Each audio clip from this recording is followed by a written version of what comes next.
Yes, yes, Sir Hairless here.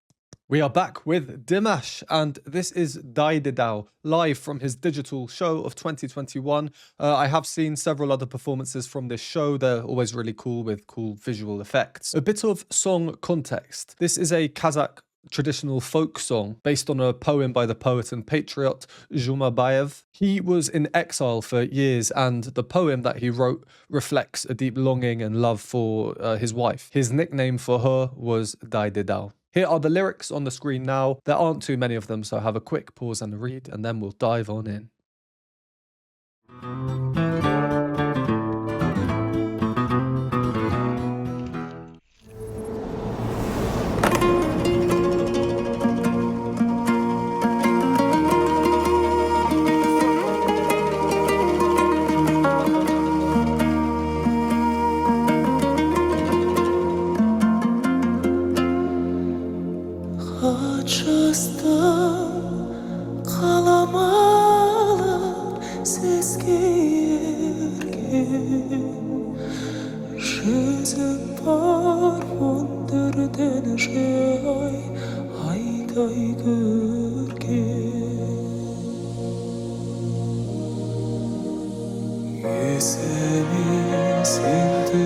Oh, he's moved down. You know, when Dimash started singing in that airy voice of his, I was just thinking, yes, I love the airy voice. I love the airy voice. I've said that before so many times in my videos. So I love to see that. And it is just complemented so nicely by the really kind of eerie soundscape we're getting in the background. The visuals as well. I mentioned in the introduction, the other performances from this live digital show I've seen had very cool visual effects. It's the same here. Patriotic, traditional. It's just, yeah, really nice. We'll carry on in just a moment, but the fact that there's not much movement around the stage or anything, there's a big emphasis on the actual instruments that we're seeing. So we have the traditional Kazakh instruments, the kobiz and the dombra. And then, of course, we've got the live band over here, so it'll be interesting to see how they're used later on. Already in this song, we're getting traditional Kazakh musical elements. I'm not Kazakh, so maybe I can't speak too much about them, but I have heard a fair few bits of Kazakh music through Dimash, and there are certain musical elements that make us associate music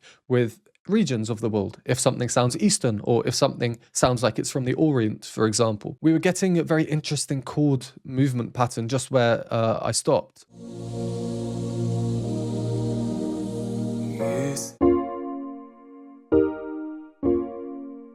It's a little bit peculiar. It might be more normal.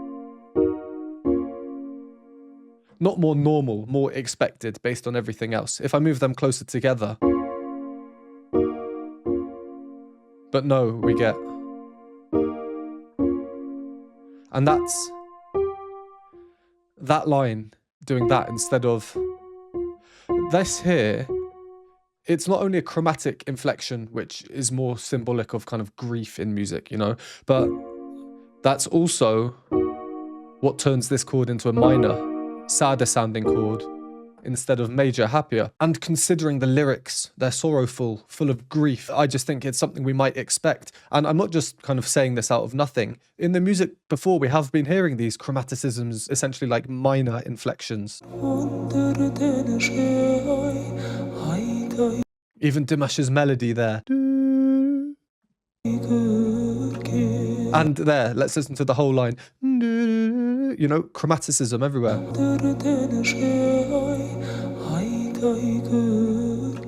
Which again is a very Eastern sounding thing as well. So yeah, overall really, really interesting, very eerie soundscape. Quite foreboding. I'm feeling a tiny bit tense or in suspense thinking about what might happen here. So let's carry on.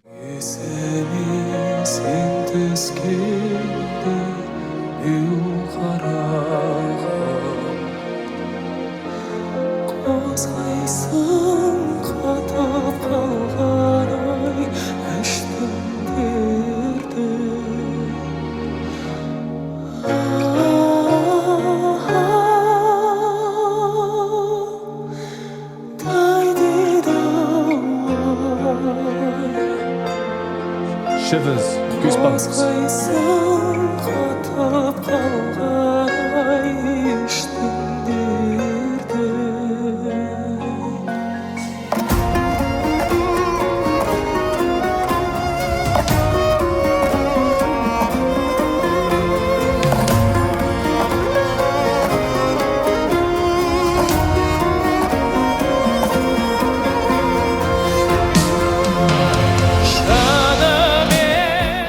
sounds a bit more powerful now.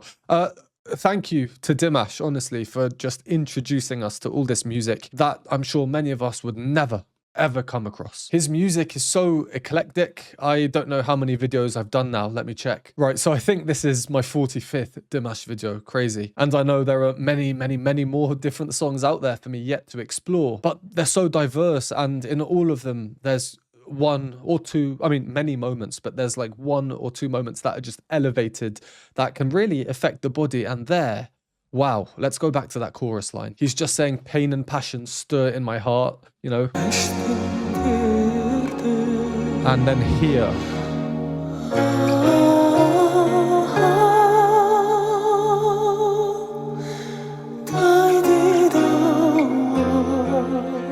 Sometimes simplicity in music is best. Let's go back a few seconds again. Everything comes off, which not only highlights Dimash's line, which he's doing with a very airy voice. I'll go over the visuals first, actually. As he's singing, he slowly faded out into the bigger picture.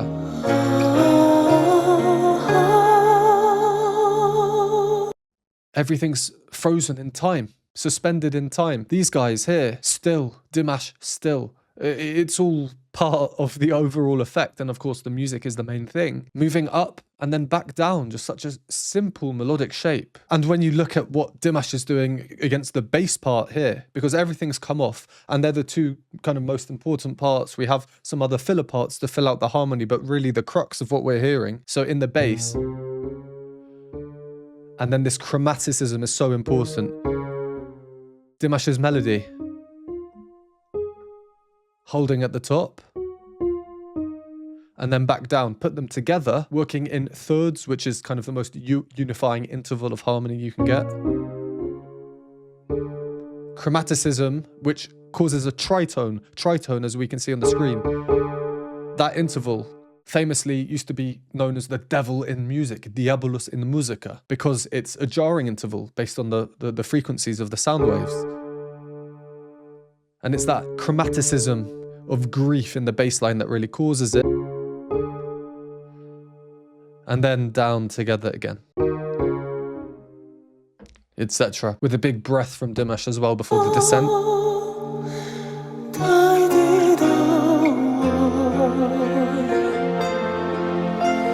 What a nice line. I mentioned the instruments before, come off, which exaggerates that line, the most important word, Daididau. So I showed what the bass and Dimash are doing. They're moving homophonically, so at the same time, in the same rhythms as each other. Prior to that, the sound is much more full. This eerie soundscape we had, which was a very full sound, but a bit harder to discern exactly what the individual instruments are. We don't get kind of obvious counterpoint or polyphony. There's some violin lines in there, but there are many different lines, and the overall effect, I think they're played on the synth here, is just a very chordal effect, kind of like a smushy sound, very, very flowy, compared to later on, where we do get lovely counterpoint between the dombra and the khobiz. Counterpoint we can just think of as two different instruments having their own independent melodies, but then you put them together and they interweave and create a really nice sound.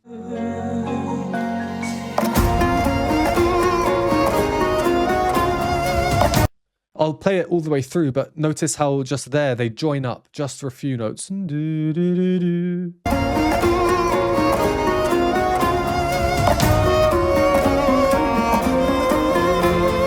So the khobiz has a smoother line, that kind of thing, and underneath you have the dombra, much more cha-cha-cha-cha-chum, moving a bit quicker, a bit more free.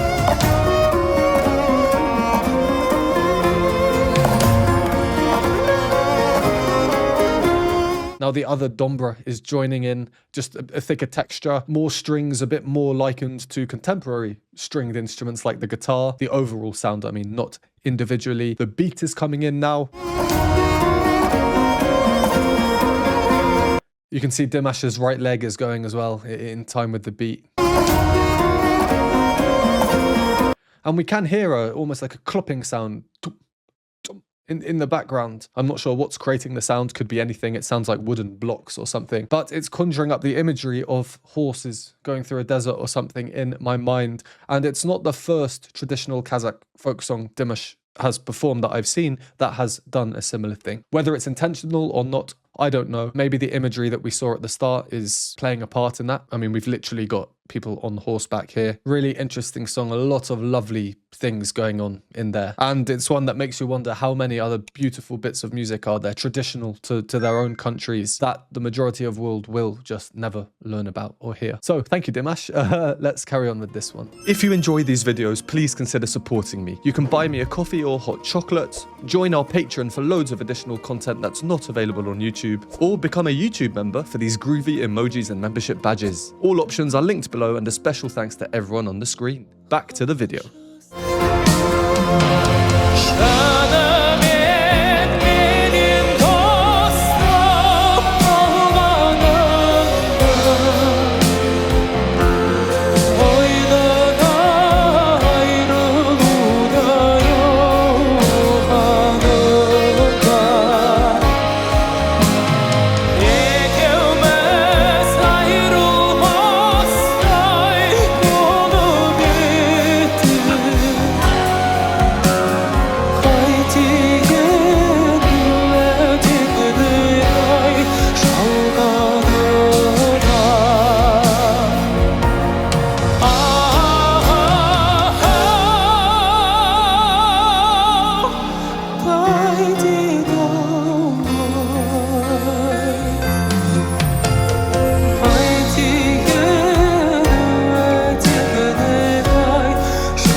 I just love that chorus line.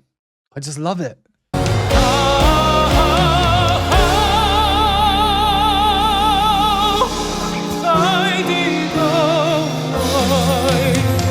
And how Dimash chooses to sing it differently each time. It's almost like every repetition we've had has increased in power, essentially. And I love, love, love the little crack he does at the end of the scale up. A cracked voice really is one of the truest expressions of grief. Think about how many times you've been trying to talk to someone, trying to maintain composure, but your voice starts cracking. You know, that's the biggest giveaway. So to implement it so seamlessly when singing with so much power and conviction, it's really nice to see. The time before that...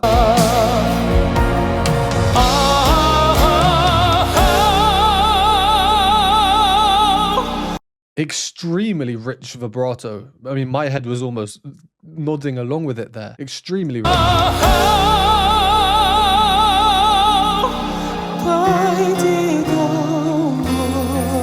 And every time he does it, I could show you a different example. But here it's a great example again of how important instrumentation is. The power going up, and then listen to the instruments on the way down.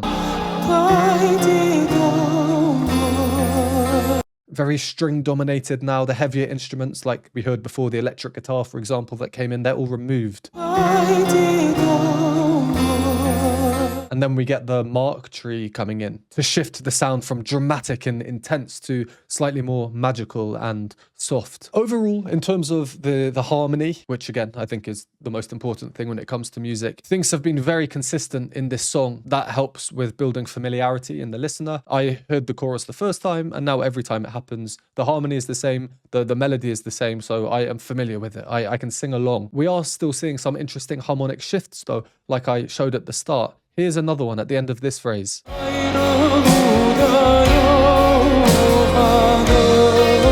That chord shift there, we can all hear it's slightly not fitting with the rather Eastern sounding harmony prior to that. And again, I say harmony is everything in music because it is. It's all about patterns, music is at the end of the day. And this unexpected shift that we just heard on the lyrics, free yourself from love. Interesting. I don't know if that's intentional or not. But anyway, this unexpected shift is essentially signaling to us as the listener that something is coming. I would have bet my house, well, no, I don't own a house. I would have bet my headphones that after this strange harmonic shift, something else a bit peculiar would be coming. And lo and behold, the very next line, what do we get? A lovely chromatic fall in the bass.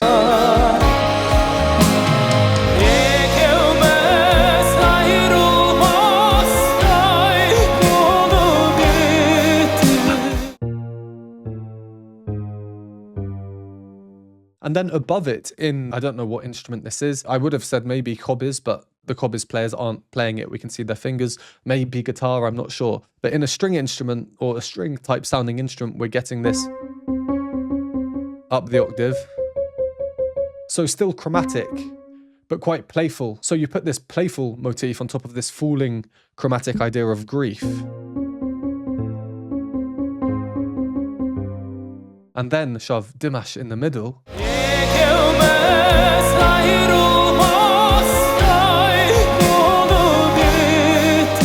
It's interesting. It is interesting. It's just not something we would expect, really. And that's one thing I love about these traditional songs. If you have pop music on the radio, a lot of it will be the same 3 or 4 chords repeated in their various ways. These traditional songs that I have no idea about, that are from a completely different world of music, it's almost like a little game. I find it really fun. Just experiencing them, seeing what I think will happen versus what actually happens. And of course, a huge part of this comes down to the arrangements themselves and all of these performers. Okay, let's play... yeah, until the end. There's about 1 minute left.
Wow, what a way to end. We had 1 minute left and all these new ideas, these surprises. I'll go over 2 or 3 of the most important ones, the most prominent ones, but even how Dimash's melody ends here.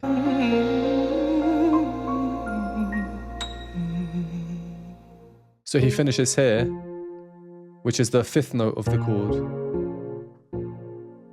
i.e. not a very strong note in the chord. Okay, let's rapid fire the few surprises there. 1, the a cappella bit. I'll move into it because the whole impact of it comes from what happened just before. We've seen this before with Dimash, so I don't feel I need to talk about it too much, but it's what I call the anguished Dimash. You know, he uses that blended, strained voice of his. Always, every time I've heard it, it's been for a very impactful moment.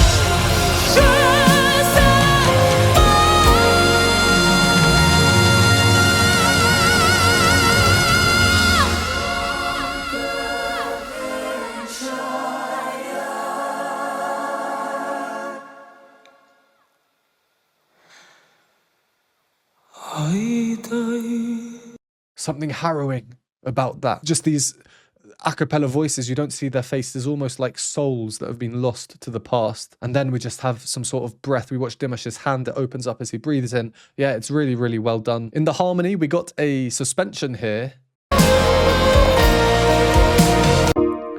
That's the chord. This is the suspended note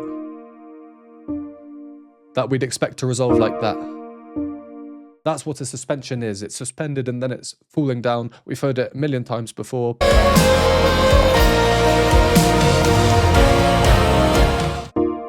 But instead of that, major happy, to the minor version, and then that is what continues into that chorus theme. So I thought that was quite clever. And then the final thing, the rhythms, we get a very distinct hemiola in there.